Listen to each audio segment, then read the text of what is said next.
Bonjour, je suis Réal Méal, autrice. Je suis actuellement en résidence de création pour mon prochain spectacle, La fille du sacrifice, ici, au Théâtre Océan Nord. Pour mettre sur pied ce projet, pour qu'il soit réalisable, j'ai dû fournir énormément de travail en amont. Le temps de récolter et de consulter de la documentation, le temps d'écriture, le temps de faire des dossiers de demande de résidence, des demandes de subventions, le temps de chercher des partenaires et des coproducteurs.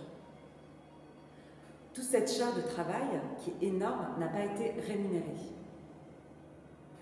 Cela m'a demandé beaucoup de patience et beaucoup de persévérance pour que le projet soit réalisable financièrement et permettre à mon équipe et à moi-même d'être rémunérée aujourd'hui. En tant que porteuse de projet, je continue néanmoins à fournir du travail non rémunéré que je fais quand je peux et qui est très varié. De la production, de l'artistique, de l'administratif.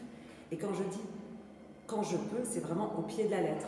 En lisant un email artistique à 7h du matin, en répondant à un mail de prod dans le tram entre mon domicile et mon lieu de travail, et à 23h, en regardant un récap de mon assistante, etc., etc. Cette charge de travail non rémunérée est en quelque sorte invisible. Entre la charge de travail que je fournis et l'argent qui rentre, eh bien, il y a un énorme décalage. À la SACD, on a bien conscience de ce problème, de cette précarité et de ces injustices. On œuvre réellement pour revaloriser le statut de l'artiste, pour la rémunération des auteurs et des autrices, mais aussi pour toute leur protection sociale. Aujourd'hui, il y a un coup à jouer, car un nouveau gouvernement vient de se former et c'est vraiment le moment de lui transmettre nos revendications pour qu'elle puisse influer sur les politiques et faire en sorte qu'elle soit le plus favorable aux auteurs. Mais pour que nos revendications répondent vraiment à nos besoins, on doit connaître en détail nos situations en tant qu'auteurs qui sont diverses. Vous êtes indépendant, au statut d'artiste, salarié d'une compagnie, ou vous n'avez pas du tout de statut. C'est toute cette pluralité, cette diversité qu'on doit mettre en évidence pour le politique, mais aussi pour que les propositions qu'on va faire soient au plus justes et au plus efficaces pour tout le monde. Pour cela, je vous invite à vous inscrire sur la plateforme Visible Ensemble et à prendre le temps de remplir le questionnaire. Chacun de vos parcours est précieux.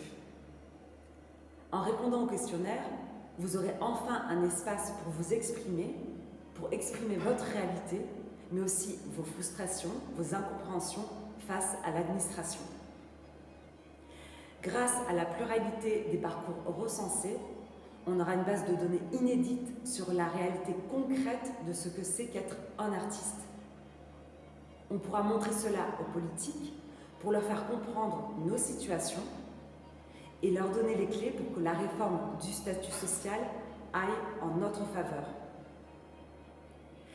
C'est vraiment important qu'on soit le plus nombreux possible à répondre parce qu'on ne veut oublier personne.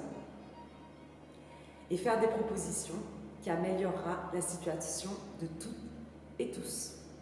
Donc, je vous dis à bientôt dans Visible Ensemble.